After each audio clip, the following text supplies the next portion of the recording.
Então, a gente podia já começar nossa reunião, né? Continuando, nosso primeiro boa noite a todos os que estão presentes nessa reunião. Vamos continuar o evento que a gente já tinha, para quem não estava da outra vez. Hoje nós estamos contando com a Kise pela primeira vez, que é a nossa residente de pediatria lá da Federal. Seja bem-vinda, tá, Kise? Então, nós vamos continuar o nosso evento, que a gente já tinha feito há 15 dias atrás com a doutora Irvênia, né? E hoje com a companhia também do Luiz, que vai participar. Mas antes de qualquer coisa, vamos começar essa reunião fazendo uma oração, para depois eu passar a palavra para o Sérgio para poder conduzir esse evento. Pode fazer a oração para nós, Lícia?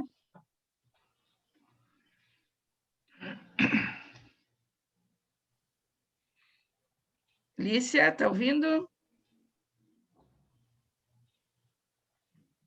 A Alicia não estava conseguindo falar, não estava conseguindo ligar, ou ela botou aqui no grupo. Acho que ela está só ouvindo, mas não está conseguindo. Ela está só ouvindo. É. Ela está conectando com o áudio.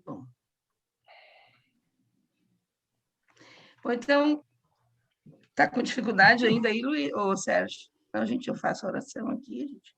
Já começa. Vamos já começar essa oração, então, para a gente... Bom, começando o nosso evento de hoje, agradecer a presença de nossos mentores espirituais, principalmente de Jesus, que acompanha os nossos caminhos e que vai acompanhar hoje esse nosso evento.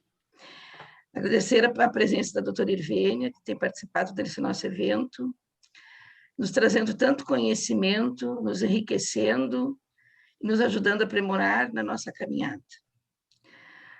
Agradecer também, principalmente, a oportunidade da gente estar aqui hoje, nesses tempos tão difíceis, de tanta doença, de tanta dor.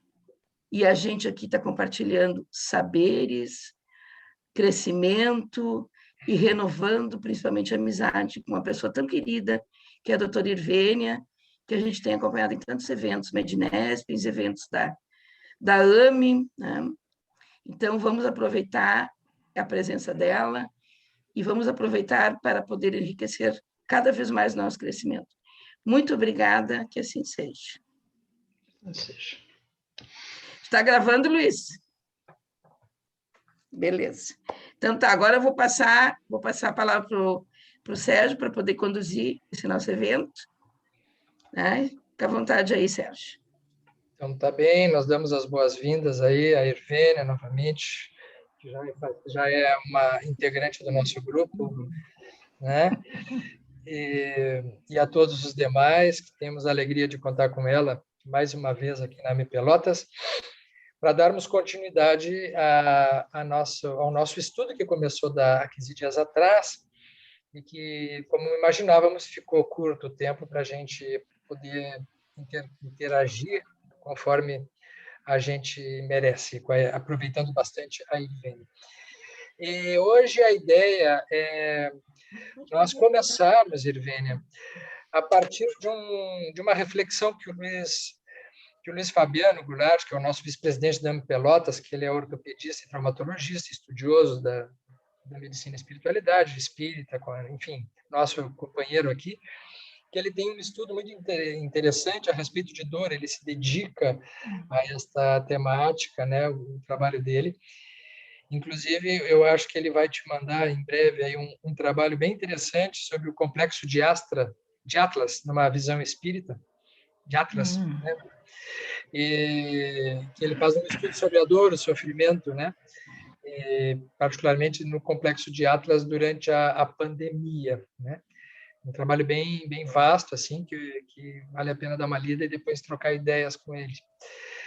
A minha ideia é o seguinte, a gente vai ouvir o Luiz agora, nesse primeiro momento, ele vai apresentar alguns slides, e eu combino contigo, Irvênia, assim, acho que pode ser interessante, que a qualquer momento que tu queira interromper e fazer alguma colocação, fazer alguma acréscimo, ou levantar alguma indagação, tu vai interrompendo e vai interagindo com o Luiz. Tá bom. E nós, os demais, vamos ficar na escuta. Quando chegar um determinado momento que ele conclua a fala dele e a gente possa expandir o debate, a gente estende para os demais. Ótimo. Fica bem assim? Fica ótimo. Muito bom. E aí, então, eu convido aos demais para a gente desligar os microfones, deixar a Irvênia e o Luiz com os microfones abertos, e a partir desse momento, então, a palavra é tua, Luiz, tá? Tá bom, obrigado. Dá um friozinho na barriga de falar para a doutora Irvênia. Imagina. Então, vai ser um prazer compartilhar essas ideias e vai ser de muito enriquecimento, acho que para todos nós, para mim, doutora Irvênia, poder mostrar para esse trabalho que já tem algum tempo que eu venho observando e estudando. E eu sempre tive, por ser ortopedista, sempre tratei com dor, né? E a minha visão ao longo do tempo, nem sempre eu fui espírita, então a minha visão depois que eu abracei a doutrina espírita e que ela me abraçou, ela foi mudando completamente. E isso nos enriquece de maneira assim fantástica. A gente acaba humanizando mais a nossa medicina. Só que ao mesmo tempo começa a fazer a gente surgiu várias questões que a gente acha que a medicina tradicional não nos traz respostas. E eu acho que essas coisas que eu venho pensando e pesquisando, elas entram muito no mesmo ritmo daquelas coisas que a senhora vinha nos mostrando na última aula a respeito do funcionamento das vias de controle da dor. Então, eu vou mostrar para vocês, tá? Vou compartilhar a tela com vocês para a gente poder mostrar alguns slides aqui, mas eu gostaria muito que a senhora fizesse uma interação, assim, sempre que a senhora desejar, tá bom?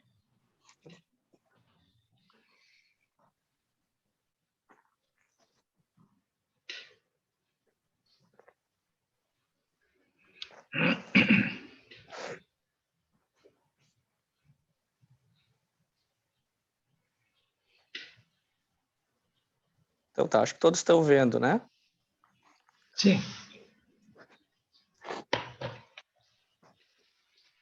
Então, a princípio, a primeira coisa que sempre me chamou a atenção foi, como eu disse para vocês, essa questão da dor em relação à espiritualidade. Nem todas as questões que a gente sempre levantou, a nossa medicina atualmente consegue desvendar.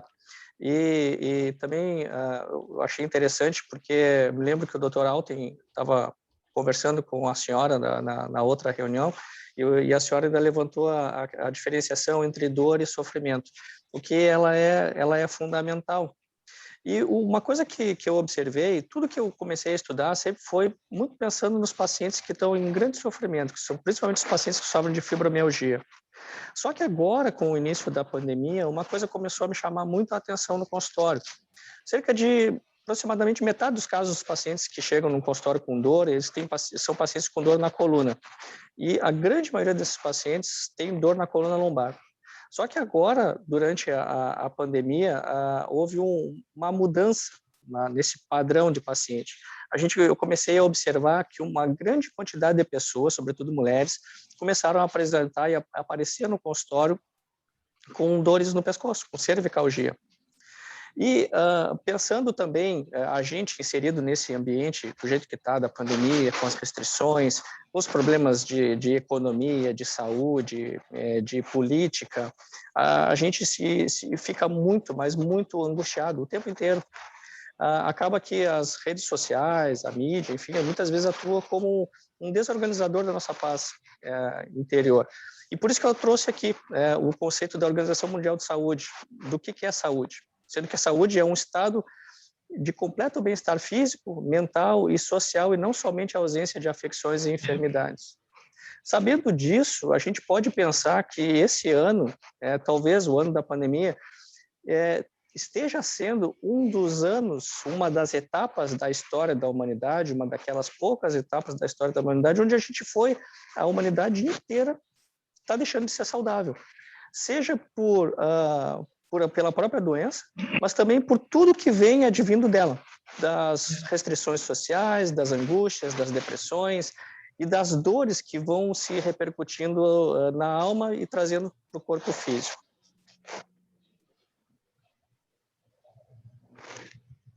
Aqui eu trouxe algumas principais causas de cervicalgia, só para ilustrar, que são alterações dos discos vertebrais, as alterações posturais, o sedentarismo, a perda de alongamento, a perda de força, a perda de equilíbrio muscular. Atualmente, o home office, que exige que as pessoas fiquem longas horas sentado, com uma falta de cuidado ergonômico. E por que eu trouxe isso? Eu trouxe isso porque quando a gente tem um paciente que nos procura no consultório, hoje em dia os pacientes eles estão muito acostumados com uma postura tecnicista e materialista do médico. Então, muitos pacientes parece às vezes que não querem nem ser ouvidos, parece que estão desacostumados à anamnese, ao exame físico. Eles chegam já empurrando um exame de imagem, de preferência uma ressonância da coluna, porque eles acham que se eles tiverem um disco alterado, uma degeneração discal, que é muito frequente na população a partir dos 40 anos, que aquilo sozinho explica a cervicalgia dele. Só que eu tento explicar para os pacientes que a dor cervical, esse sofrimento que eles têm, ele é como se fosse a receita de uma comida, de uma feijoada. A feijoada, ela vai levar o feijão, ela vai levar o tempero, o sal, ela vai levar a linguiça, vai levar o toicinho, enfim, vai levar aquele monte de ingredientes. E que o prato final é o conjunto deles. A mesma coisa é a dor cervical. A gente não pode pensar que é apenas um disco alterado, mas sim todos esses fatores associados sobretudo a uma alta carga negativa do ponto de vista emocional, de desequilíbrio das emoções e dos sentimentos dessas pessoas. E que se esses fatores todos não forem abordados, se a gente ficar abordando exclusivamente a dor do ponto de vista material, do ponto de vista apenas da coluna do paciente, das alterações que ela tem, nosso tratamento vai ser incompleto na maioria das vezes. Aqui só para a gente ilustrar, isso é uma coisa interessante porque serve para todos nós. Veja a posição e a pressão que é realizada na coluna quando a gente usa o celular. Bem à esquerda aqui, nós com a coluna numa posição neutra, olhando para frente, a gente tem 0 graus na coluna, a gente tem uma pressão normal na coluna de 10 a 12 libras. 15 graus de flexão vai para 27 libras. 30 graus de flexão, olhando para a tela do celular, 30 libras. 45 graus, 49 libras. 60 graus, 60 libras. Olha, eu enchi os pneus da minha bicicleta essa semana. Pô, botei força naquele pneu e aquilo não chegou a 40 libras. Então, imaginem a força, a pressão que é exercida sobre esses discos. E nós, seres humanos que não baixamos a cabeça para nada, né? A gente está vendo que cada vez mais todas as gerações estão passando por isso, por uma postura completamente inadequada, fazendo com que, desde pequeno, já inseridos na frente da tela de um aparelho como esse, que pode ser um instrumento de crescimento, de evolução fantástico, mas tem que ser bem utilizado. E tem uma repercussão, e nós teremos ainda no futuro repercussões seríssimas em relação à coluna, devido a essas alterações posturais que começam já desde cedo, como a gente está vendo nessas imagens. Só que uma coisa que me chamou a atenção que a grande maioria dos pacientes que chegam no consultório com dor são mulheres. Tá? Só que a gente tem que diferenciar entre o que é dor aguda e dor crônica. Tá? Eu, particularmente, acho que para dor aguda as mulheres têm uma resistência muito maior do que os homens. A gente vê isso nas experiências. Agora, para dor crônica, a gente vê muito mais mulheres procurando assistência do que os homens. E tem vários motivos. Uma, como eu disse, a diferença entre dor aguda e dor crônica. As mulheres têm a tendência a se cuidar mais, a procurarem mais a assistência quando precisam, os homens são mais relutantes, elas têm menos massa muscular, que protege menos a coluna, e elas são mais sensíveis às emoções e aos sentimentos. Isso não é invenção minha, isso é da literatura, a gente vai retomar esse assunto. E aí eu comecei a pensar nisso, comecei a pensar nesse conceito do complexo de Atlas, porque essas dores da coluna cervical, elas não são pura e simplesmente uma dor por uma alteração do disco, mas sim uma associação de fatores, e cada vez mais a gente vê as pessoas com a sensação de que estão carregando o mundo nas costas. Então, assim como o Atlas, né, estão carregando todo o peso das suas angústias, das suas frustrações, dos seus medos, né, de toda essa maneira nova da gente viver, em cima dos seus ombros, do seu pescoço, o que causa sofrimento. Segundo a Associação Internacional para Estudo da Dor, a dor, então, isso foi um conceito que foi atualizado agora em 2020, ano passado.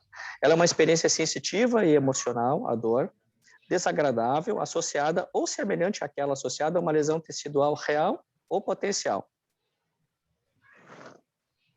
E cada dor, como eu falo sempre para meus pacientes, ela é única, ela é pessoal e ela é intransferível. Qual é a pior dor do mundo?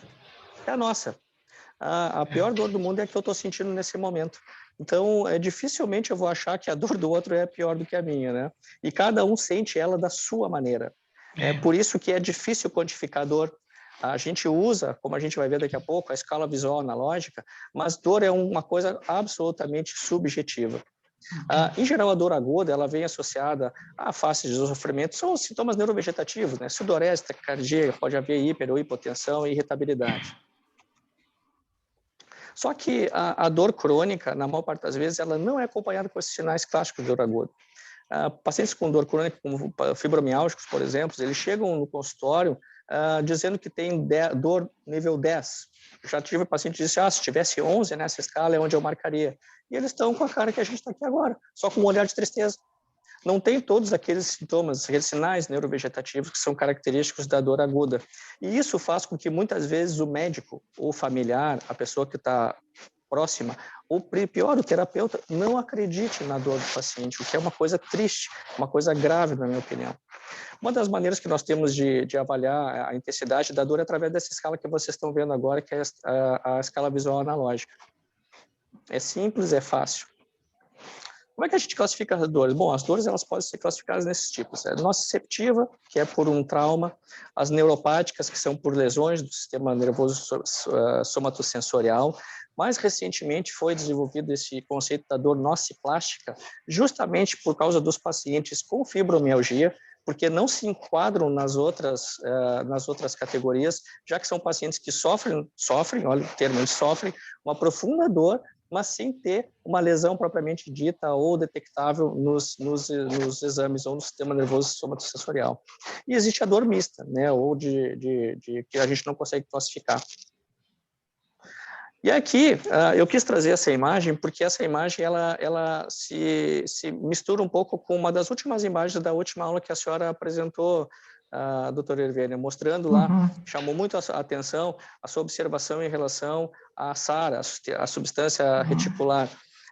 E aqui mostra que através aqui eu estou marcando aqui com o mouse, através do nervo periférico, passa pelo gânglio da raiz dorsal, então ele chega aqui na lâmina 2 do corno posterior da medula, que é a substância gelatinosa, as fibras fazem a primeira sinapse, as fibras cruzam, e aí nós temos os tratos espinotalâmicos, o paleoespinotalâmico e o neoespinotalâmico. Eles fazem a sinapse, o paleoespinotalâmico, lá na substância reticular.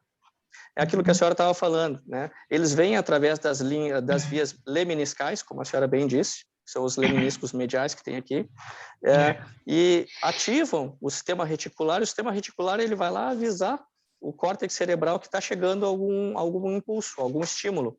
Só que os leminiscos, como a senhora disse, eles veem os sentidos de dor, temperatura, tato não discriminativo e pressão. Vem tudo misturado. Ele ainda não sabe o que ele vai receber. Até que o impulso, então, passa pelo tálamo, chega ao córtex cerebral e aí há, então, a conscientização da dor. Só que, ao mesmo tempo, existem vias descendentes que podem controlar isso. E, pelo que eu entendi, a senhora hipotetiza que a substância reticular possa estar envolvida nesse controle, nessa modulação da dor, não é isso? Não só a formação reticular do tronco, mas também toda a substância cinzenta periaquedutal, sim. não é?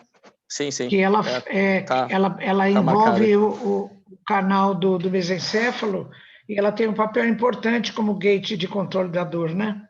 Sim, verdade.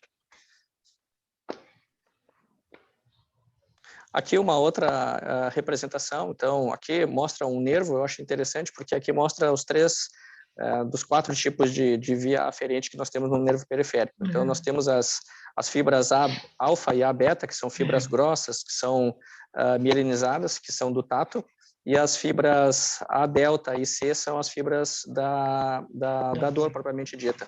Então, mostrando aquele caminho que eles fazem, subindo pelos leminiscos, passando na substância reticular, passa pelo tálamo, chega no córtex, e aí aqui, nessas vias azuis, seriam a influência do sistema límbico, e esses que eu vi aqui são neurônios corticais descendentes hipotéticos, ou seja, são vias ainda desconhecidas, que eles não sabem exatamente de onde que vem, mas que influenciariam fazendo essa modulação, fazendo, como a senhora disse, doutora, aqui na substância cinzenta periaquedutal, fazendo uma sinapse, depois passando pela medula rostroventral e fazendo a modulação direto lá na medula. Inclusive, existem alguns medicamentos hoje, como são também os antidepressivos duais, que estão atuando justamente nessa via. Eles ainda não têm certeza a anatomia da via, como é que ela funciona e como é que é o funcionamento dela, mas já conseguiram desenvolver medicamentos que atuam nessa via, né? E essa via ela pode fazer a modulação da dor tanto para mais quanto para menos, dependendo de como que o indivíduo está. Uma coisa que a gente vê é muito frequente em pacientes com dor crônica é que quando o paciente está passando por problemas, ele está passando por uma crise vital, essa crise vital atua como um amplificador da dor. E isso é difícil para o paciente se aceitar, porque às vezes elas não se aceitam, porque eram pacientes, pessoas extremamente ativas, eram produtivas, e de uma hora para outra se veem absolutamente inutilizadas pela dor, porque não ganham ânimo com absolutamente nada. Em geral, algum trauma na vida ocorreu, tá? Algum trauma afetivo, seja um desencarne de alguém, problemas no relacionamento conjugal, problemas financeiros. Agora a gente está vendo toda essa angústia em relação à pandemia. Tudo isso atua como um modulador para cima, é como se ligasse um alto-falante naquele sentido de dor que já existia. Por outro lado, tem pacientes, às vezes, que estão muito felizes. E quando eles estão muito felizes e satisfeitos, a dor praticamente desaparece. Eu até tive o caso, que eu relatei, de uma paciente com uma fibromialgia que tinha um monte de problema na vida e chegava lá no consultório, parecia que tinha uma nuvem negra em cima da mulher. Sempre triste, roupa escura, sem maquiagem, olheiras profundas, dormia mal. E assim ela foi durante alguns anos, até que um dia eu quase não a reconheci. Ela entrou maquiada, com uma roupa colorida, cabelo pintado, bem arrumada, e eu levei um choque, porque eu quase não reconheci ela. E ela chegou lá para dizer, doutor, eu não preciso mais de remédio. Falei, arranjou um namorado. Ah, mas... É o que eu ia dizer. Falar porque tu já leu. Arranjou um amor novo. Arranjou um amor novo. Estava apaixonada. Remédio para todos os males. O marido dela tinha desencarnado, deixado ela cheia de dívida. E aí ela além de, naquele ano, três parentes próximos desencarnaram. E ela estava passando muito mal mesmo. E aí arranjou esse amor novo, estava completamente apaixonada. Trouxe o homem para morar na casa dela. E aí eu falei, olha, a nossa vida, ela disse, não preciso mais de remédio. Eu falei, olha, eu fico muito feliz por ti, mas toma cuidado. Porque a vida é feita de uma média. Às vezes a gente está super feliz, mas às vezes está triste. E a gente fica flutuando entre a felicidade e a tristeza. Então, quando as coisas começarem a não ir tão bem, que provavelmente vai acontecer, tu pode piorar. E aí, se tu precisar, eu vou estar aqui. E ela, ótimo, mas saiu dizendo que não voltava mais. E aí não deu 3 meses. Ela voltou igualzinha ela estava antes. Igualzinha. Ela voltou muito mal. Aí ela começou a contar que o cara não trabalhava, começou a viver às custas dela, ainda por cima fez uma mudança não autorizada de todos os bens da casa dela. O homem roubou ela. E aí ela ficou nas últimas de novo. Então, para a gente ver que a dor ela não é criada, mas o nosso estado de humor, o nosso estado de espírito, os sentimentos, eles atuam de forma muito potente como moduladores dessa dor. E é explorando isso que eu tento fazer os meus conceitos relacionando com o espírito e o perispírito. Só para anotar, então, assim, a importância da libido. A importância da libido no sentido da pulsão que gera prazer na vida. O quanto o desprazer de uma dor está associado, para a gente refletir, né? A essa pulsão libidinal que Freud falava, que tem a ver com a sensação de prazer, que pode ter várias naturezas. E aí a gente coloca amplamente essa questão da sexualidade, desde o caminho mais comum até, de repente, as próximas cogitações que a gente faça aqui no campo de uma espiritualidade, enfim, sublimada, etc. Só para pegar esse momento aí, né? Vou seguir. Então, aqui falando da dor neuropática, que ela por si só ela não é um diagnóstico, mas é uma descrição clínica, porque ela requer que haja uma lesão demonstrável ou uma doença que satisfaça os critérios de diagnóstico no nervo, tá? Seja no sistema nervoso central ou periférico. Aqui só falando da dor nociplástica, aquilo que eu disse para vocês, então acredito que a dor nociplástica ela seja devido a um distúrbio no processamento central da dor, ou por um aumento da excitabilidade, ou por uma diminuição da inibição. E os exemplos são, então, a fibromialgia, as desordens temporomandibulares ou a dor lombar crônica não específica. E aí vai bem aquilo que a doutora Irvine já tinha nos salientado da outra vez. A gente aprender a diferenciar entre dor e sofrimento. São duas coisas que até a mesma literatura espírita, a gente encontra elas como sinônimos muitas vezes, mas elas são diferentes. E é importante para que a gente possa tratar pacientes, principalmente pessoas que estão em profundo sofrimento ou com dor crônica, que a gente consiga entender a diferença entre elas para poder, como é que eu vou dizer, para que a gente possa se conectar, que a gente possa chegar ao fundo do problema desse paciente. Eu trouxe esse quadro porque eu achei ele curioso, eu achei ele interessante. Olha só que interessante. A gente pode ter dor, como a gente vê aqui nesse quadrinho rosa, pura, tá? Mas a gente pode ter dor associado à nocicepção, que seria o sadomasoquismo, mas sem sofrimento. Se eu tiver a nocicepção pura, por exemplo, uma cirurgia sob anestesia, eu vou ter a nocicepção pura, mas não vou ter nem a dor e nem o sofrimento. Se eu tiver dor, digamos, a dor por um membro fantasma, eu tenho dor e tenho sofrimento, mas eu não tenho nocicepção, porque o membro afetado não está mais lá. Pacientes que passam pelo luto, eles estão em profundo sofrimento, mas não têm dor e nem nocicepção. Um outro exemplo, se eu tiver aqui um prurido, uma coceira, eu tenho sofrimento, eu tenho a nocicepção e eu não tenho dor. Agora, ser mordido por uma cobra vai nos trazer a nocicepção, a dor e o sofrimento. Essas três conceitos, eles se interligam de forma muito, muito forte.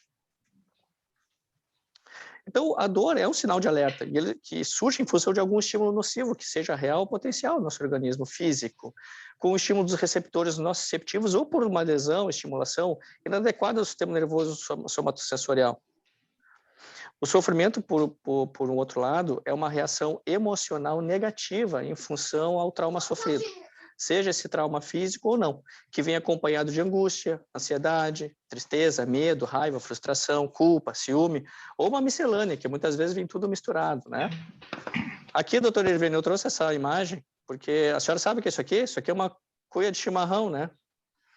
E aí, para a gente que é gaúcho, né, ver essa imagem aqui traz um profundo sofrimento, porque derramar água quente pode até doer, mas ver esse monte de erva, além da sujeira, o desperdício da erva mate faz com que um monte desses sentimentos aqui aflorem na mente da gente, né?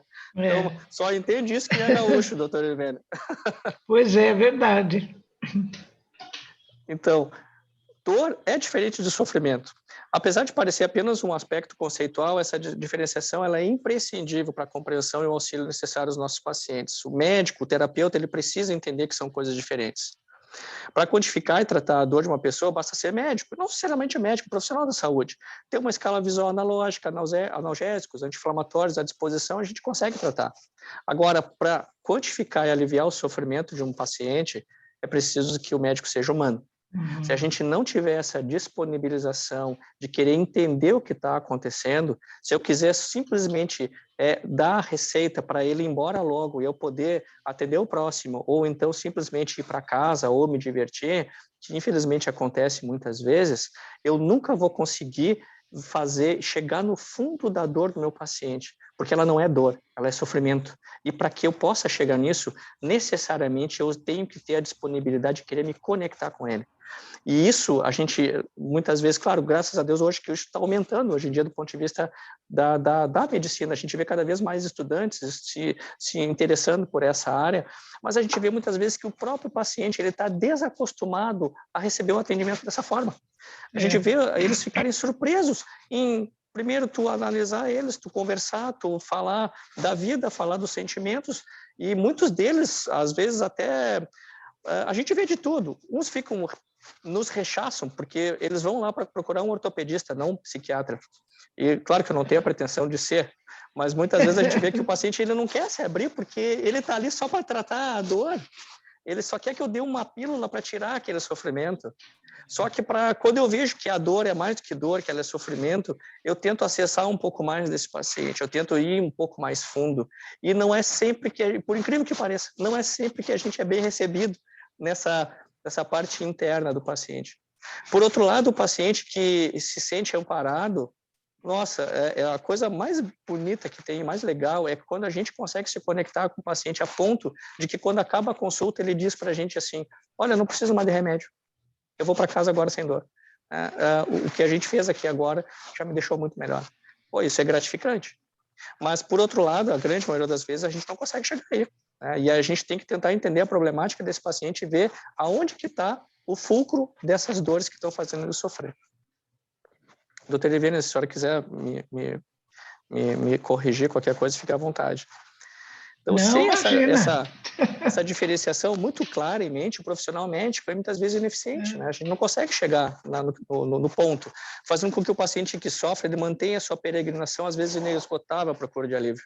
Olha que não é nenhuma nem duas vezes. Muitos pacientes chegam para a gente dizendo, olha, o senhor é o 10º médico que eu procuro. Ele vem com uma sacola enorme de remédio, de receitas e exames. Nossa, quando acontece isso, é assim, ó, eu já vejo que, olha, essa vai ser longa. Eu respiro fundo e fico pensando, bom, se os outros não acharam a resposta, é porque provavelmente não é pelo caminho que eles estavam trilhando. Não é só dar um remédio, não é só uma inflamação, porque anti-inflamatório analgésico, o paciente já tomou os milhões. Tem alguns pacientes que conhecem esse remédio melhor do que a gente, porque já usaram de tudo. Já sabe todos os efeitos colaterais, o que dá de bom e o que não dá. Então, se os outros colegas fizeram isso, é porque o caminho não é por aí. A gente tem que procurar uma alternativa. É fácil chegar lá? Não. Só que exige tempo, exige dedicação, exige ter que escutar a pessoa. E isso aí nem sempre a gente está disposto a fazer. Aqui eu acho interessante que a teoria do portão da dor, ela trazida por Mel Zakiwal em 1965, ela é muito interessante. O que ela fala? Ela fala que as fibras finas, que são as fibras A, delta e C, transportam o sentido da dor. Tá?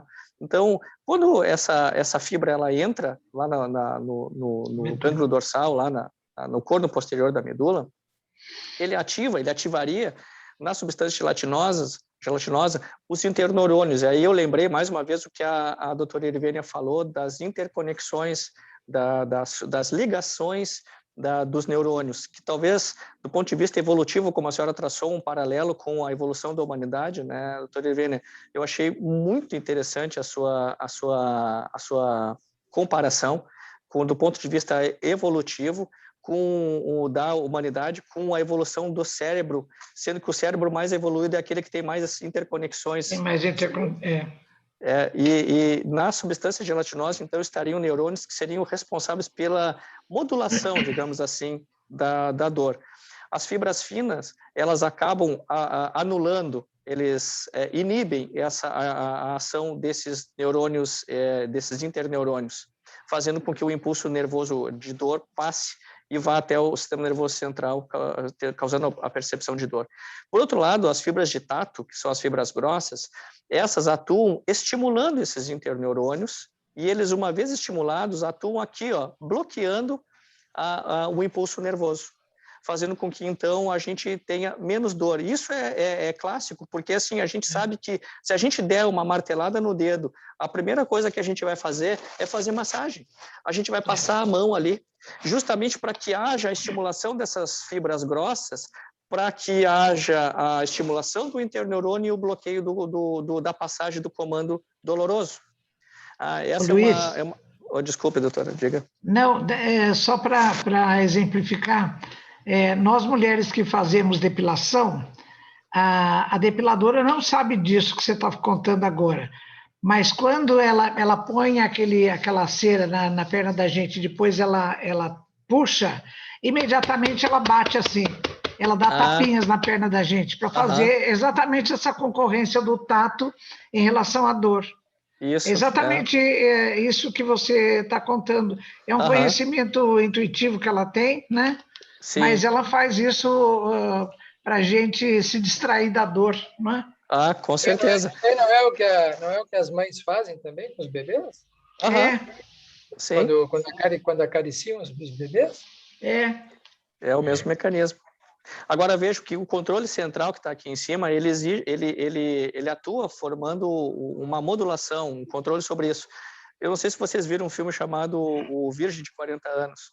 O cara é todo peludo e ele vai fazer justamente o que a senhora falou agora, doutora, porque eu lembrei porque a senhora falou da depilação. E ele vai se depilar.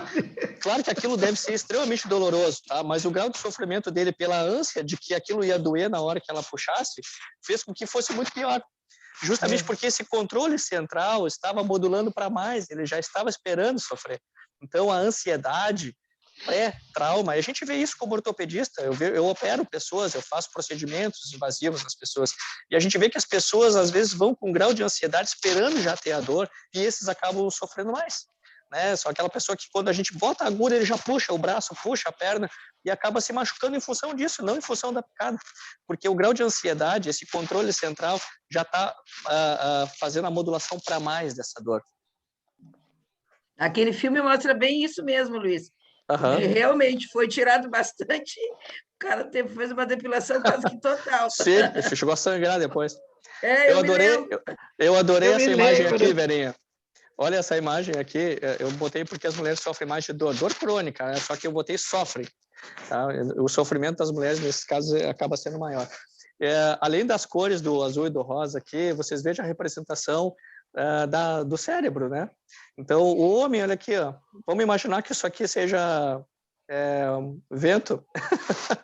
Cabeça da gente, cabeça masculina, olha aqui, ela é bem mais vazia, tem muito menos coisa aqui dentro. Agora, olha como é que está representada a cabeça feminina, com um verdadeiro turbilhão de coisas.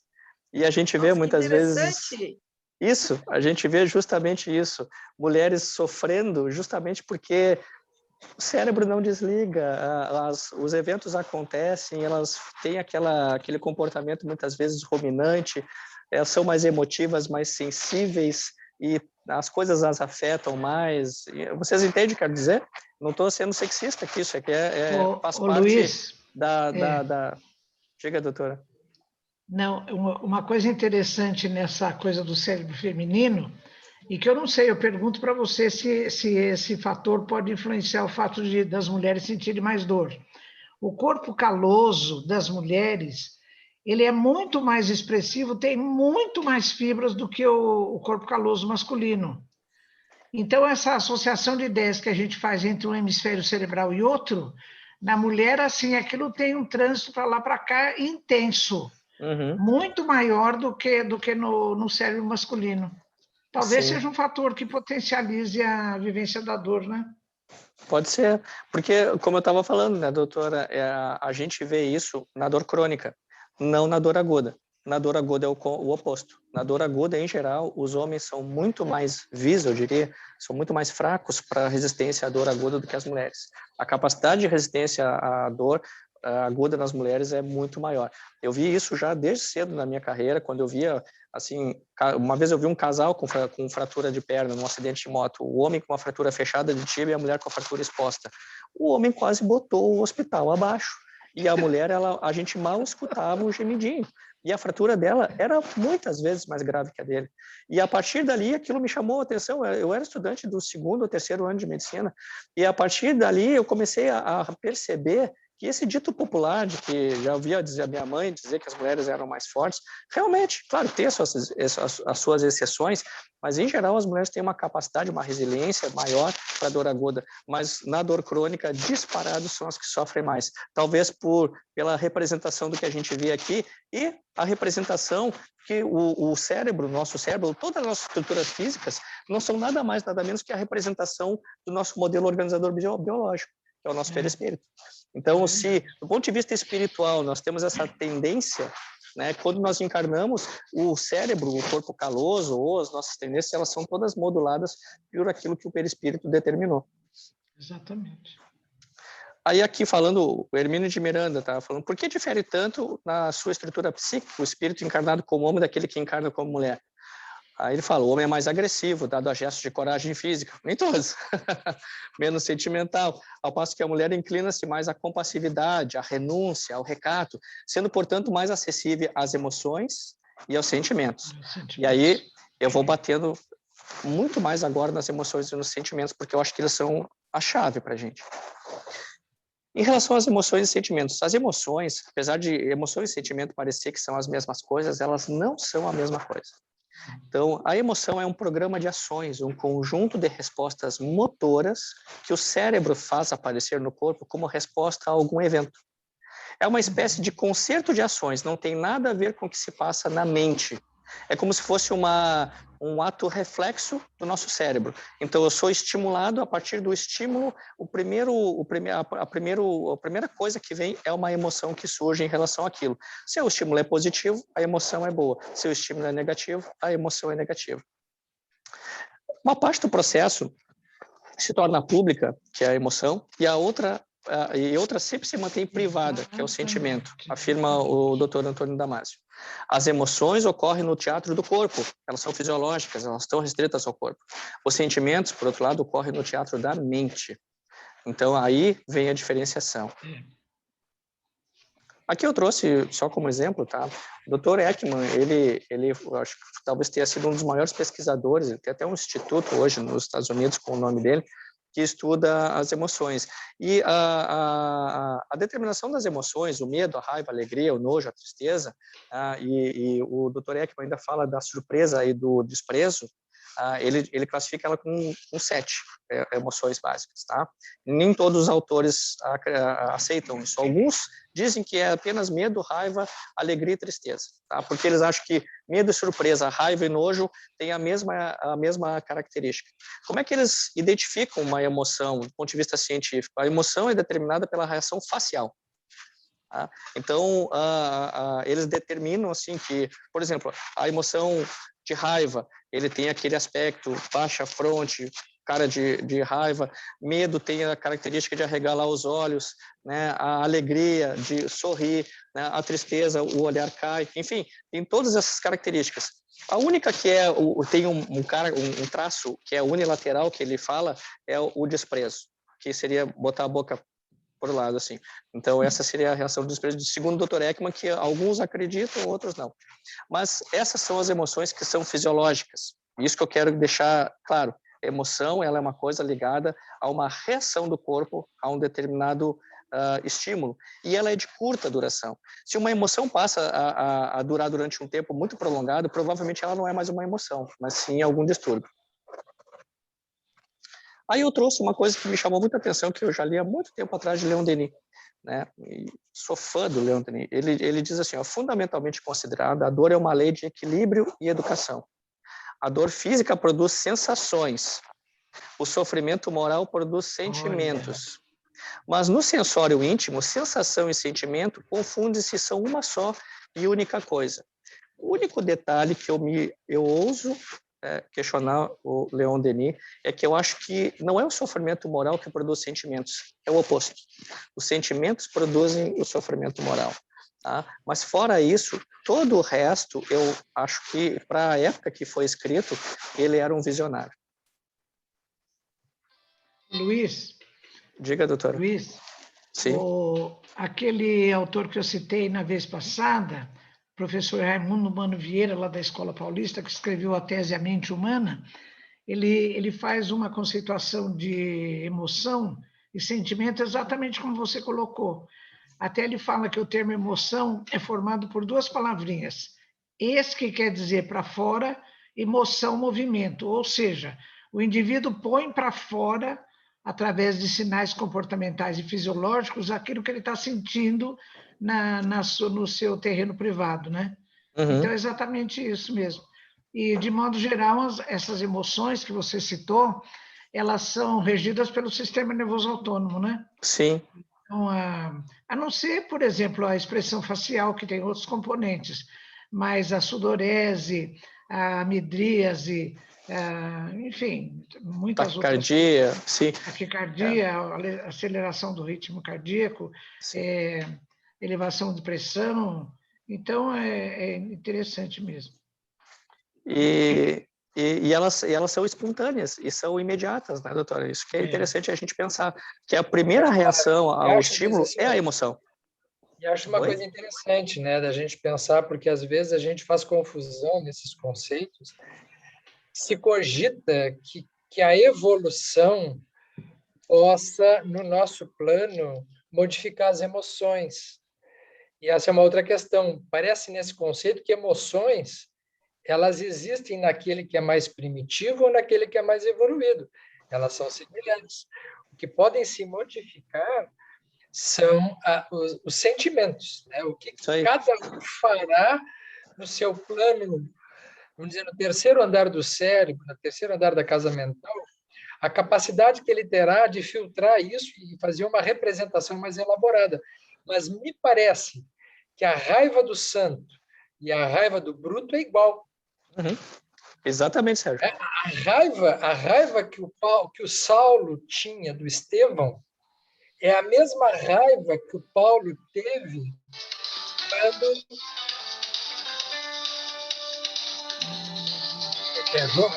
Eu tenho a raiva que o Paulo teve quando ele foi tentar ser impedido de falar em nome de Jesus lá quando estava no templo fazendo a colocação dele e deram ordem de prisão. Ele disse, não, daqui ninguém me leva sem uma ordem. É claro que, como Saulo, ele mandava matar. E como Paulo, ele rezava pelos inimigos. Uhum. Mas a força propulsora daquele homem, que fez com que ele tivesse a mesma atividade até o fim, é baseado numa pulsão primitiva. Isso é muito interessante da gente juntar isso aí. Desculpe interromper, Luiz, mas acho que é um momento de não perder esse gancho. Naquilo que a gente estudou, Irvênia, de que os instintos não são passíveis de educação. Os instintos, eles são o que são. O que se pode educar é o que a gente fará com eles. Não é? Então, não existe assim, temos que superar os nossos instintos. Não, instinto não pode ser superado. Instinto é instinto. Ele precisa ver o que se faz com ele.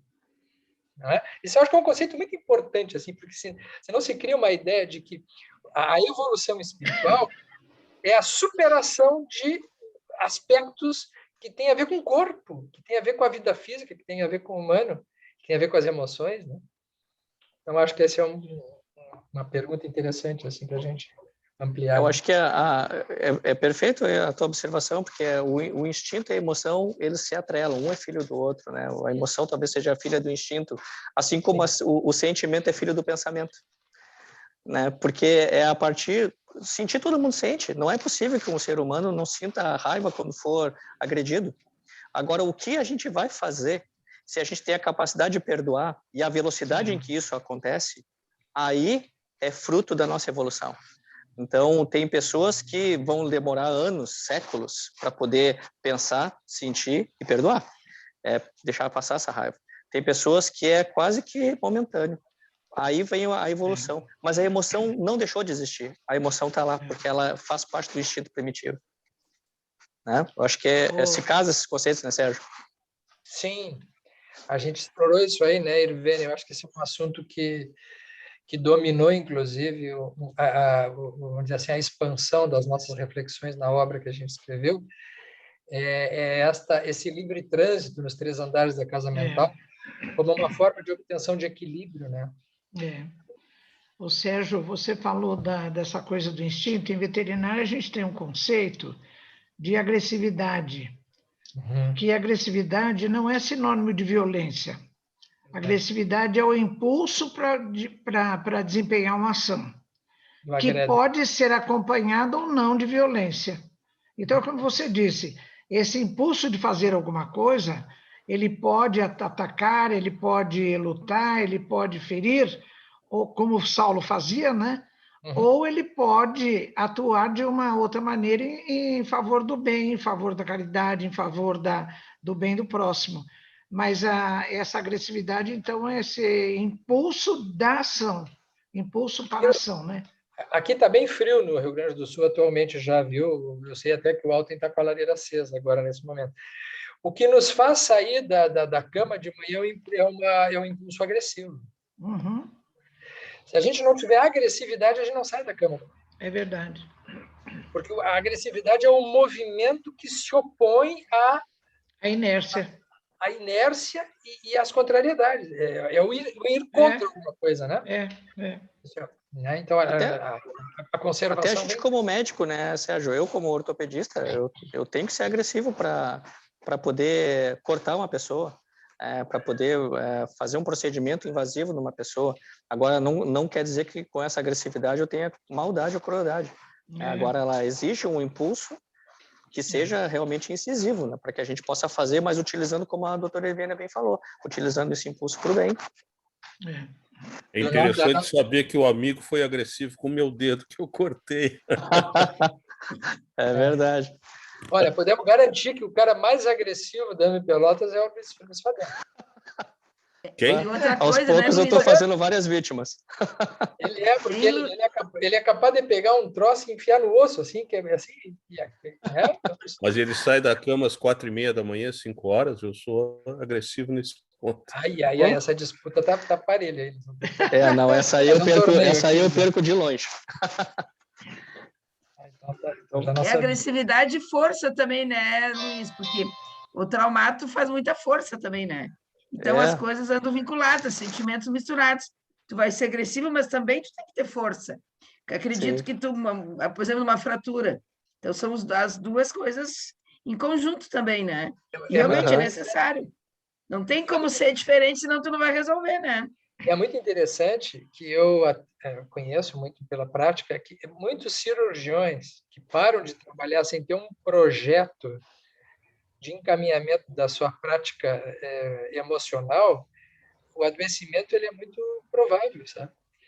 Porque aquela agressividade produtiva que estava colocada no processo cirúrgico fica sem direção, fica sem ter para onde depois, né?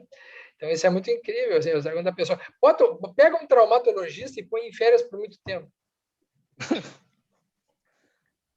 Sérgio, não precisa nem dar férias, é só tu olhar aí. Os caras são complicados, a maioria, né? Faz parte. Vamos lá, vamos seguir.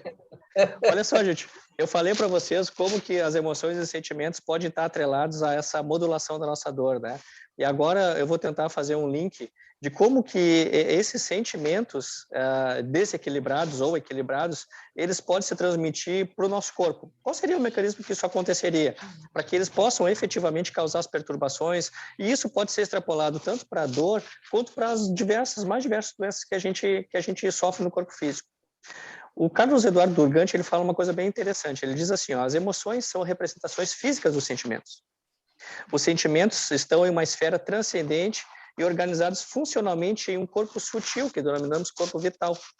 E entendemos que o movimento da energia vital, esse movimento, essa energia, quem cria uma representação física para justamente traduzir a informação do movimento sutil da energia vital para o corpo físico. Ou seja, há uma transferência dessa nossa energia que vem gerada lá nos sentimentos para o nosso corpo. E é isso aí que eu queria explorar com vocês como que acontece.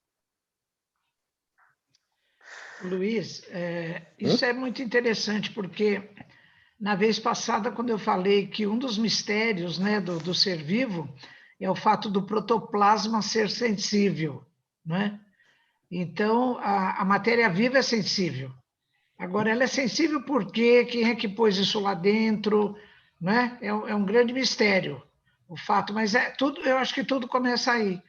Então, o fato do que o indivíduo estar sentindo ser mostrado em emoções é por conta dessa sensibilidade da matéria viva, né? Que é regida pelo corpo vital. Claro, o Durgante tem razão nessa. É isso mesmo. Não sei só se o Durgante tem razão quando ele fala em sentimentos. Eu não sei se seria o mesmo termo. Porque, não sei, isso é uma dúvida. Estou levantando um questionamento, né? Talvez fosse sensação, né, Sérgio? Eu acho que é anterior aos sentimentos, né, Erivan? Porque sentimentos já seriam um produto daquilo que as emoções e a mente organizam no processo da encarnação e depois na continuidade.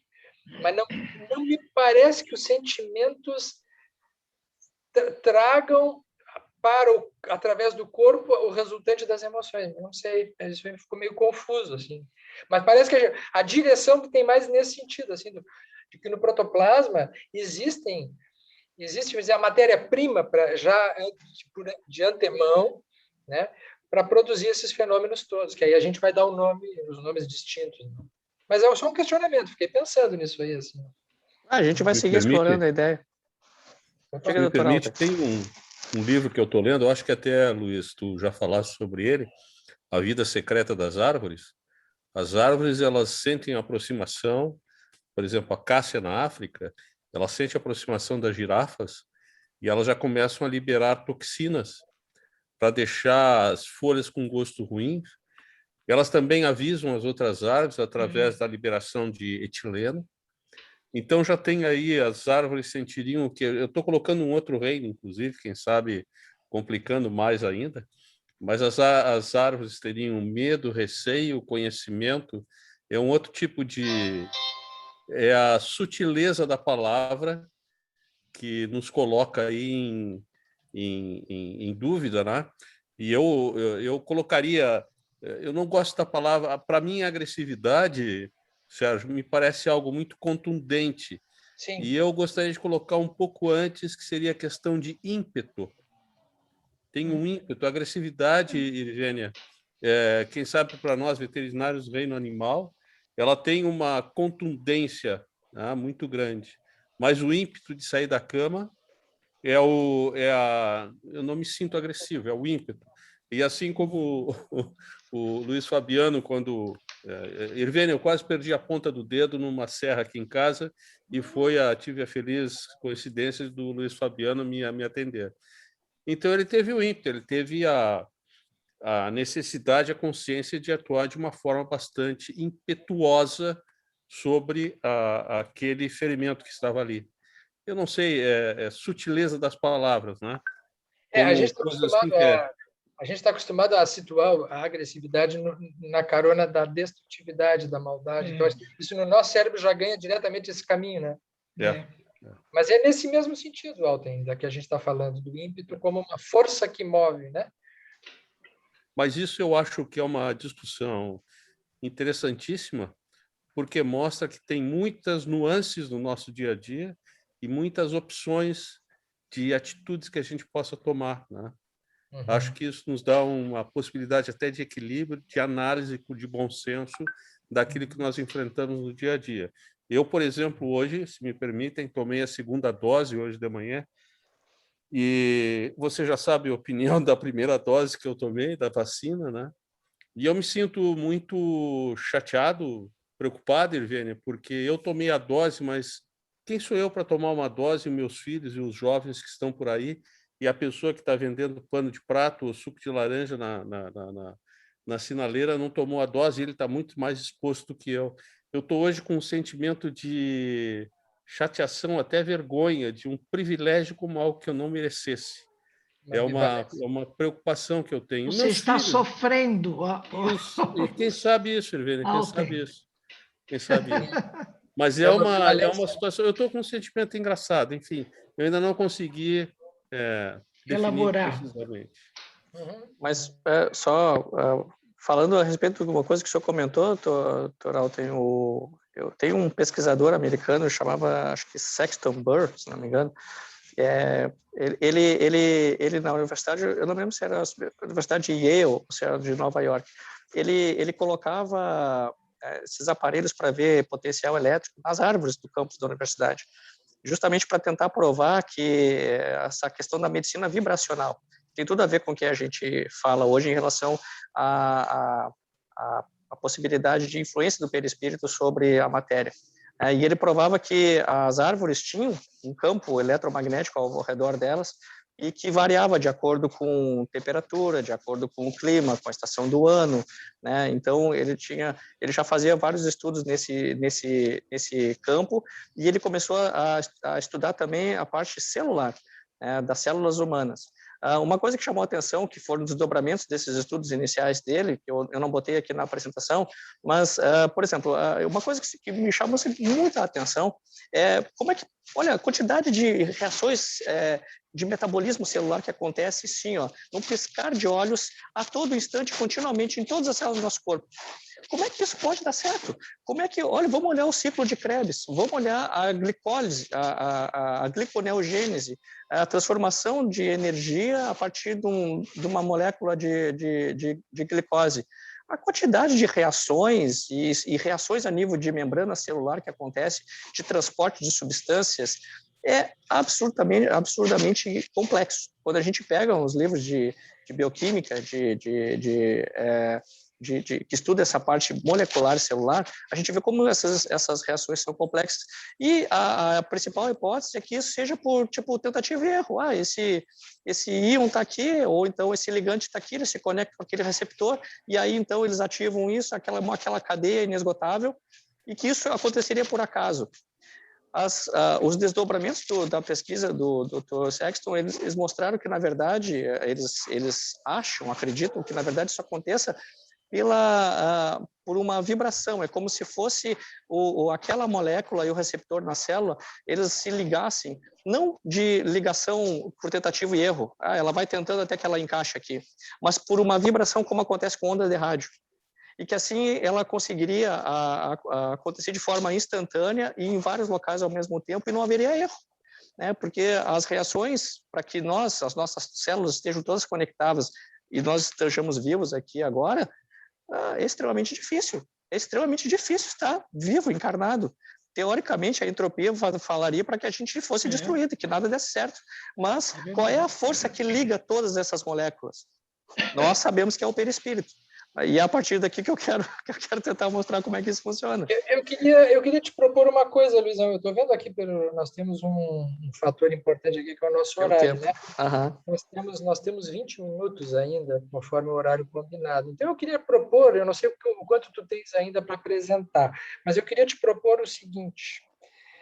Quem sabe tu guarda essa sequência que tu tens, para a gente poder aproveitar a Irvênia nesses minutos finais, para alguma coisa que ela queira nos trazer, e para os outros que não falaram ainda, claro, poderem trazer questões que possam estar interessando, enfim. Pode ser isso? Para a gente poder otimizar o tempo. Nós vamos ser vencidos pelo horário. Claro. Vamos lá.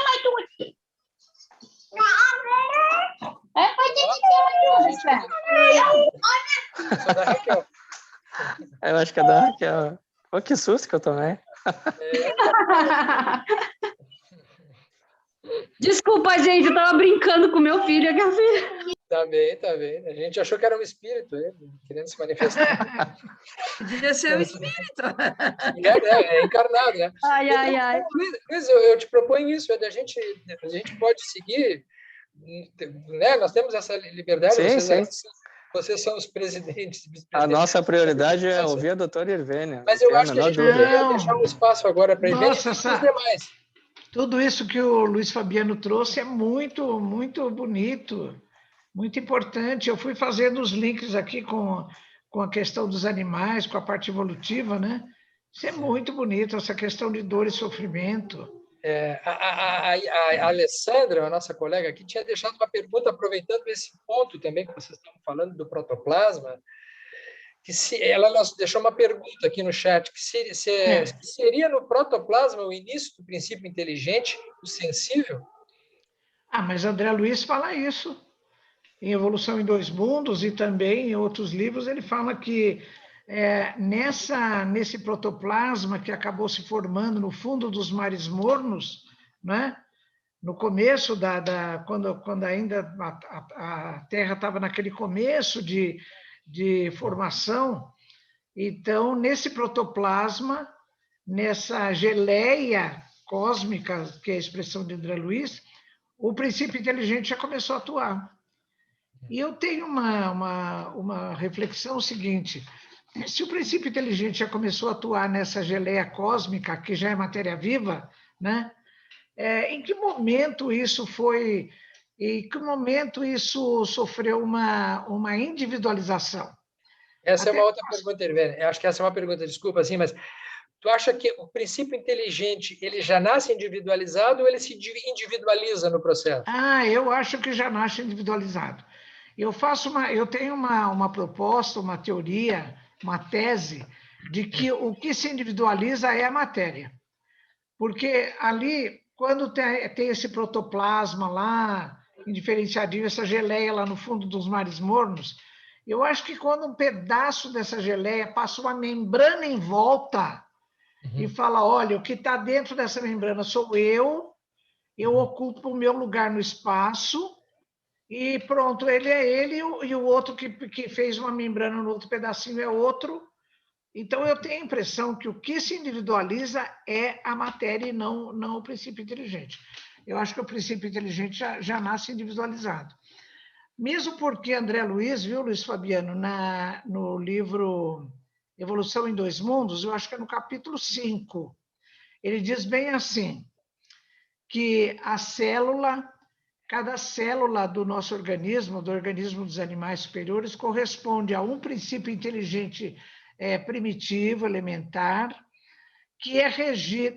Então, essas milhões de células, cada uma com o seu princípio inteligente, formam uma verdadeira colmeia que é regida pelo princípio inteligente em estágio mais evoluído nos animais superiores e no próprio ser humano.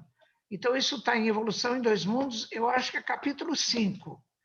Então, eu fico pensando, a responsabilidade do nosso espírito em reger esses milhares de princípios inteligentes, acoplado cada um a uma célula, né? E que, como o Luiz Fabiano falou, isso justificaria, ou pelo menos explicaria, que existe um comando nesse metabolismo absurdo que tem cada célula, né? Isso é uma coisa absolutamente fantástica. Então, apesar de ser um assunto bem, bem difícil, André Luiz dá esse tipo de informação, né? É como se a gente tivesse uma certa consciência coletiva no início e depois isso fosse tomando uma identidade no processo de individualização. Olha, Sérgio, eu não gosto desse termo coletivo, nem alma grupo, nem alma coletivo. Eu acho que isso aí na doutrina espírita não tem substrato, pelo menos é a minha leitura. Eu acho que essa consciência, essa regência coletiva é dada pelo espírito que rege essa colmeia. E André Luiz ainda fala mais nesse trecho, viu, Luiz Fabiano? Ele fala assim, que essas células, elas vão alternando a sua vivência no plano físico e no plano espiritual. Então, eu pergunto, o processo reencarnatório começa a nível celular? Olha, dá uma olhada em Evolução em Dois Mundos, capítulo 5 de André Luiz. É impressionante o que num parágrafo ele coloca lá, para a gente ficar pensando o resto da vida, né? Bom, vocês querem comentar? Tem uma pergunta que a Patrícia fez. E acho que a Alessandra também queria falar, botou a mãozinha ali, Sérgio. Acho que a Alessandra queria falar, porque ela tinha botado a mãozinha antes ali, que eu vi. Tá bom, pode falar, Alessandra. Tá aí? Quer falar, Alessandra? Cadê a Alessandra? Liga o microfone, tá... Alessandra. Então, eu até botei no chat ali a pergunta que eu tinha. A primeira era essa que o Sérgio falou, e depois eu fiquei pensando, eu sempre achei que essa individualização do princípio inteligente, eu sempre tive essa dúvida, quando ele se torna assim, individualizado. Mas cheguei assim, pensando, né, comigo mesma que essa individualização ocorreria ali em algum ponto do reino animal, eu não sei, me parece assim, porque eu já vi em algumas palestras, alguns autores aí, espíritas comentarem, né, que, por exemplo, nos peixes, essa individualização não existe, que eles seriam como que um ser coletivo, um cardume, não é cada peixinho tem ali o seu princípio em evolução, e sim o conjunto coletivo, o cardume. Então, eu fiquei pensando que se é assim com os peixes, então deve ter algum momento no reino animal em que o ser adquire essa individualização. Olha, Entendeu? Alessandra, Eu não sei, é uma dúvida, eu não tenho uma É opinião uma dúvida formada. boa, né? É uma dúvida É. boa. olha, esse assunto é uma questão, não tem resposta pronta, né? Tanto que, por exemplo, o Décio, que escreveu comigo com o Sérgio o livro do cérebro, ele tem uma ideia, ele fala de uma alma coletiva. E ele ainda, nas palestras, ele fala, olha, as 3 pessoas que mais me influenciaram, que é a doutora Marlene, Irvênia e o Zé Nilson lá de Santos, cada um dos 3, ninguém concorda comigo.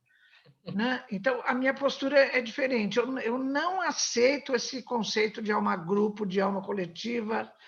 Eu não mesmo porque na literatura da codificação, na literatura espírita, jamais eu encontrei essa palavra ou esse conceito. Né? Então, como é que fica? É uma alma coletiva, um grupo, depois ela se divide num pedaço, não é? Eu não sei, eu não Eu também não consigo entender. Eu não consigo fazer isso. isso Agora, o bem, fato do por isso. cardume, todos os peixinhos fazerem assim, no mesmo movimento, ele tem uma regência coletiva, ou tem uma interação.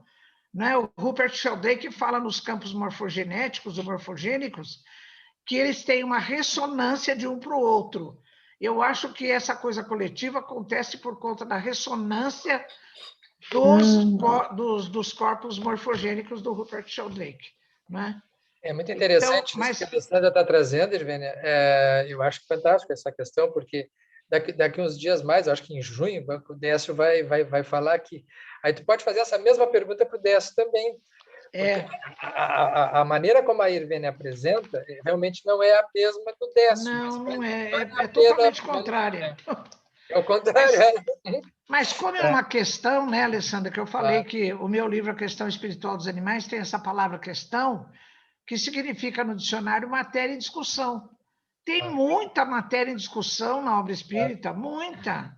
Não tem respostinha pronta, o que é uma vantagem, porque a gente pode estudar, pode fazer o que nós estamos fazendo, não é? Comentar e voltar a estudar e refletir, né? A maneira socrática para chegar a um consenso de admitir uma coisa que seja... Ou não, né, Irvênia? Ou não, porque para a gente poder continuar a elaborar ampliar o nosso raciocínio. Né? Bom, eu queria comentar com o Luiz Fabiano uma coisa que existe em cavalos e cães de grande porte, Luiz Fabiano, e que em cavalo principalmente é assim. Os cavalos que entram em treinamento ainda na fase de crescimento, e pela própria coluna do cavalo, né, o pescoço fica lá na frente, a cabeça fica lá na frente, e o pescoço tem que fazer o movimento e suportar o peso da cabeça. Então, a curvatura da região cervical da coluna tem 2 pontos frágeis. Ali nas primeiras vértebras cervicais e nas últimas, na C5, C6, C7, né?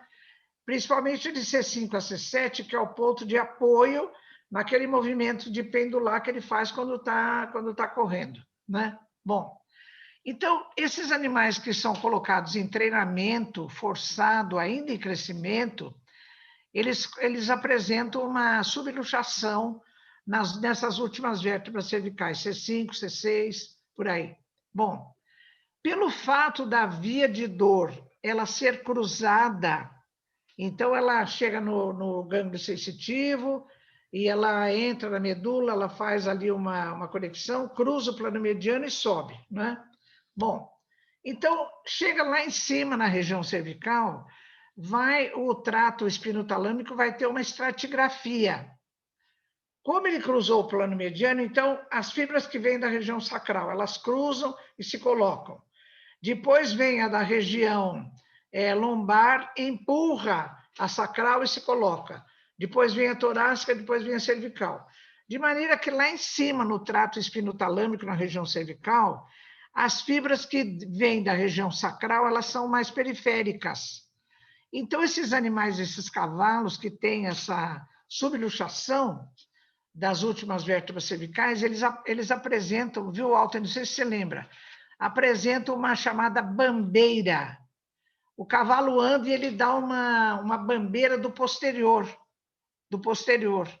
Então, não tem atrofia muscular, não tem hiporreflexia nem hiperreflexia, não tem nenhum sinal clínico, mas o animal tem isso. Uma hipótese que eu levantei é de que, como o animal tá tendo uma lesão lá em cima, e na via de dor, na via sensorial, né? A interpretação lá no cérebro, já na interação cérebro-mente, é de que o estímulo esteja vindo do receptor. Então, quem sabe o cavalo está interpretando que ele está com dor lá na região sacral e lombar, não é?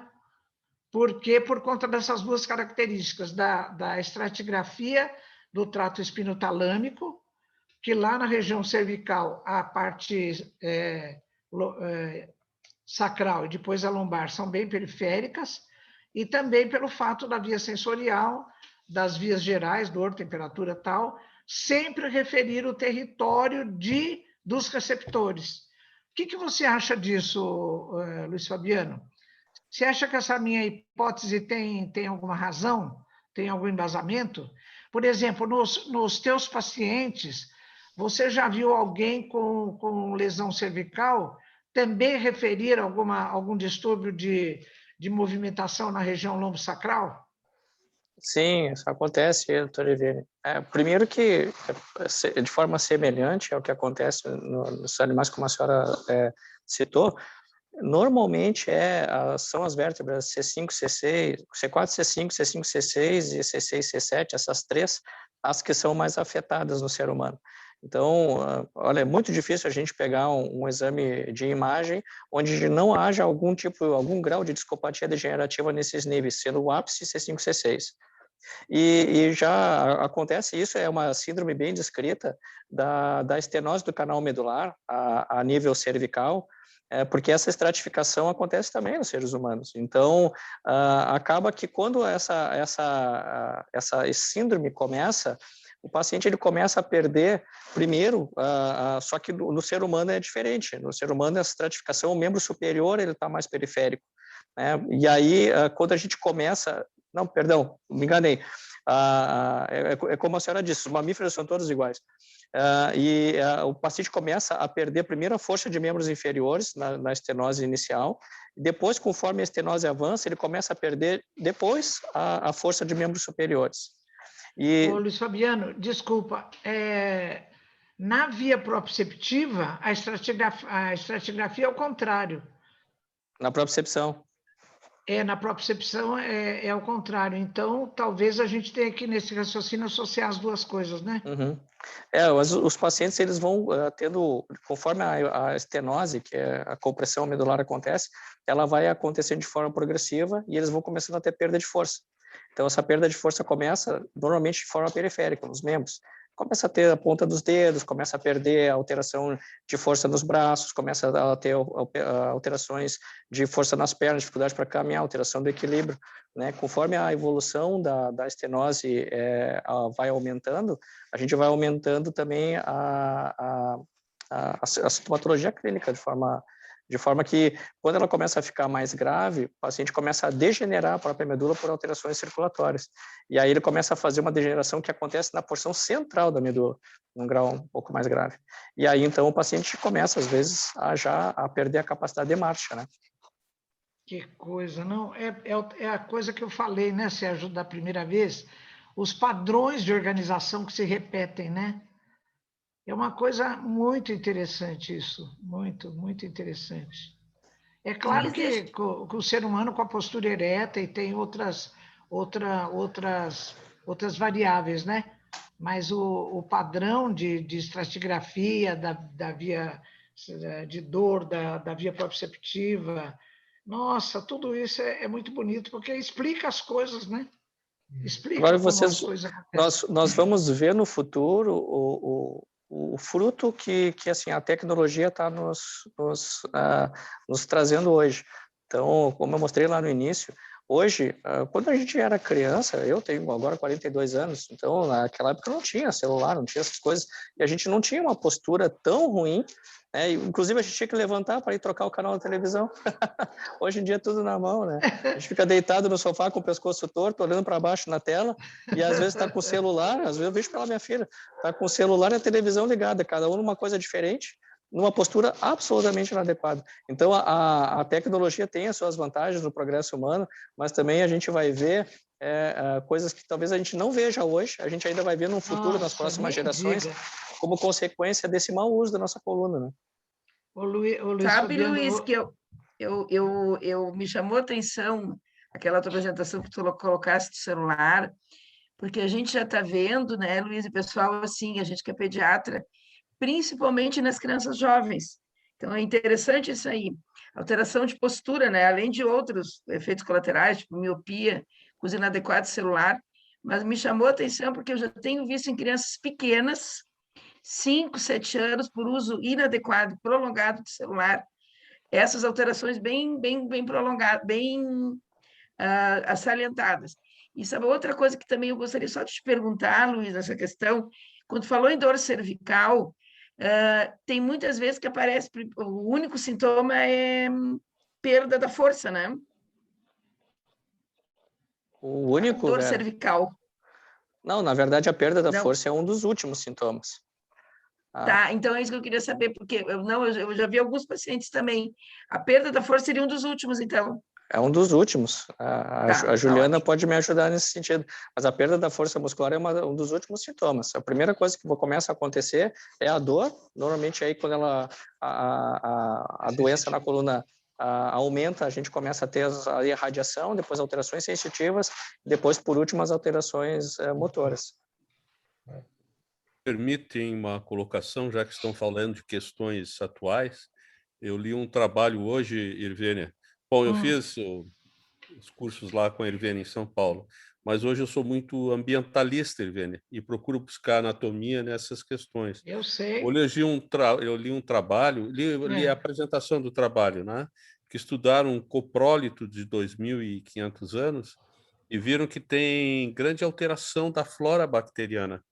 E aí tem a questão da importância do sistema digestório diminuído, está dando possibilidade de ter mais energia para o sistema nervoso central. Outra coisa importante que tem é que o plástico já se degradou em nanopartículas, eu acho, não sei se já falei aqui para vocês, em questões de ter já em placenta, Irvênia, tanto lado materno quanto fetal, nanopartículas de plástico. Nossa, então, são questões ambientais que estão muito intensas no nosso dia a dia, né? Além disso que está se colocando, e eu estou preocupado, Luiz, porque tu me colocasse aqui numa situação desconfortável. Eu estou sentado próximo à lareira com o pescoço dobrado para poder... Pois é. Estou com peso da consciência e com mas, doutor Alten, não será para coronável. Não. Está quentinho, está quentinho, Alten, está quentinho. O senhor tem que levar em consideração a faixa etária, doutor Alten. Não me entenda mal. Eu não entendi se isso foi uma piada ou não. Não, falo com todo respeito. Mas o senhor imagina o que é o futuro desses menininhos, né? Porque antigamente os pais tinham que brigar para a gente voltar para dentro de casa. Hoje eles têm que brigar para que a criança saia para a rua. Aí a gente vê esses adolescentes, pré-adolescentes, às vezes magrinho, longilíneo ou outros obesos, mas absolutamente sedentários e que não têm vontade nenhuma de fazer atividade ao ar livre, vontade de brincar, de jogar bola. E às vezes a gente fala brincando, para que time tu torce? E a coisa que eu mais ouço hoje em dia, eles dizem, não torço para time nenhum, não gosto de futebol, não jogo bola. Mas o que tu faz? Eu jogo videogame. E aí vem para a gente com a coluna toda torta. E eu digo, olha, tua postura é muito ruim. Quando a gente fala para uma pessoa que tem intenção de melhorar, que a postura dele é ruim, ele automaticamente se ajeita na cadeira. A gente percebe isso. E a gente pega esses jovens e aí a gente diz, olha, tua postura é muito problemática, tu é todo encurvado. Do jeito que ele está encurvado, ele continua. Porque aquilo é natural para ele.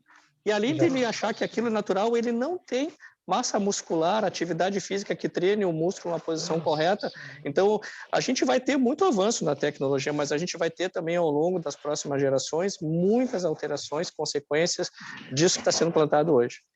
Sabe que eu lembrei do Chico Xavier, não sei por que agora me ocorreu. O Chico Xavier, quando psicografava, e não era pouco tempo, porque o Chico passou boa parte da vida dele olhando para baixo, de olho fechado, mas de olhando para baixo, e psicografando. Mas ele sempre psicografava com a mão segurando a cabeça. Apoiando na cabeça. Me ocorreu que assim, ele tinha mesmo na psicografia, ele cuidava a posição cervical. De poupar a coluna. Não. Interessante, né, Irvênia? Não, muito interessante. A mão sempre assim para a psicografia, porque ele psicografava, ele ficava mais tempo psicografando. Ô, Sérgio, mas você vê que, olha, eu me surpreendi agora aqui segurando a cabeça, né? É uma tendência que a gente tem, né? De fazer isso mesmo. Exatamente. Mas, deixa eu ver aqui. Olha aqui, eu pergunto a vocês, né? Estamos no nosso horário. Não, e para variar, a gente não. A gente está com. Né? Mas como a Irvênia já é uma convidada oficial para seguir com a gente, e nós vamos aí mandar o link. Vamos ver a próxima data? Nós temos, Irvênia, encontro a cada 15 dias. O nosso calendário da MPelotas é assim: folga uma semana, segue na outra, folga uma semana, segue na outra. O que a gente pode fazer, sugiro a vocês, sempre que a gente tiver, a gente manda o link para ti. Sei. Não é? E a hora que eu tiver livre, eu entro com muito prazer. E tu fica absolutamente à vontade para entrar e participar dos grupos com a gente. Tá bom. Porque a Irvênia, gente, ela encaixa em qualquer assunto com a gente. Eu já tenho o chip aqui de propriedade da AME Pelotas. Pronto. Eu posso depois até me mandar, viu, doutora Irvênia? E o próximo já lhe fazer, até avisar depois o grupo, que eu vou colocar no grupo, vai ser o doutor Emanuel Burke dos Santos, que vai falar sobre a questão espiritual da doação de órgãos, bem interessante. Posso lhe mandar e depois... da doação de órgãos. Muito interessante. Aí eu posso lhe mandar, que a gente vai poder... Ele é presidente da Mergs agora. Eu estou vendo aqui, o próximo encontro, então, não é 25... 1º de junho eu tenho um compromisso, não sei que... É dia 8. Ficou dia 8, porque dia 8? O doutor Emanuel não podia no dia 1º, mas ficou dia 8. Dia 8 eu estou livre, eu posso entrar. Não pode negar, velho. Pegou no contrapé, não pode negar. Olha, dia 8 eu estou livre, eu quero entrar. Já está convidada, viu? Tá bom. Aí eu lhe mando o link, a gente manda tudo direitinho. Manda o link, por favor. De contar com a sua presença. Então, o nosso próximo encontro muito prazer. É dia 8, gente? É dia 8. Dia 8. Inclusive, nós vamos mandar todas as datas até o final do ano, aí fica fácil para ti, não marca. Mas vai ser a única vez que vai ser 2 semanas sem estudo, assim. Salvo por algum feriado que tenha mais adiante. Muito bom. Gostaríamos muito, que bom que a senhora vai poder participar com a gente. Que bom. Sempre que eu puder, eu vou entrar. Né? Eu adoro encontrar e a gente conversar a respeito dessas coisas todas. Nossa, hoje, com o Luiz Fabiano, eu me deleitei aí com tanta coisa, porque eu já fui fazendo aqui a correlação, né, com os nossos animais, né, Alten? É muito legal, nossa, essa coisa de dor, sofrimento. Eu lhe agradeço a paciência de ouvir, doutora Irvênia. Imagina. Foi uma felicidade, uma honra poder ter a senhora conosco e poder ter passado alguma coisa junto com a senhora. Foi bem legal. Que bom. Isso é ótimo. Viu, Luiz Fabiano? Agora você imagina nos animais a gente fazer a leitura dos sinais de dor, né? De dor e de sofrimento. Então, eu até escrevi um artigo há muitos anos, acho que foi 2002 por aí, na revista do Conselho Regional de Medicina Veterinária de São Paulo. E eu quis escrever o artigo na revista do Conselho porque eu faço parte, eu sou assessora técnica do Fórum Nacional de Proteção e Defesa Animal.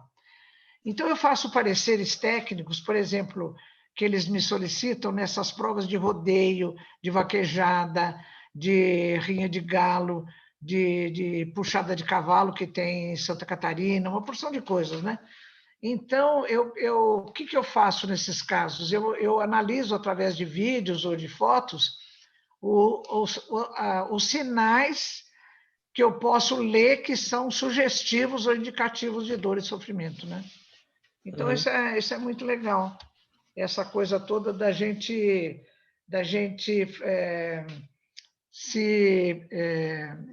não especializar, mas da gente apurar a sensibilidade para poder fazer a leitura dos sinais indicativos de dor e sofrimento nos animais, né? Muito legal. Verinha, mais para ti, viu? Então, vamos lá agora, que a gente está aproveitando a doutora Irvene, o máximo que a gente pode. Agradecer mais uma vez, né, a presença querida da doutora Irvene. Agradecer ao querido Luiz, que fez uma apresentação maravilhosa, Luiz, fantástico. Foi ótimo, nossa, foi ótimo. Para fazer as reflexões, e foi muito interessante, que formou o link, né, doutora Irvene, para a gente poder discutir. Nossa, nem diga.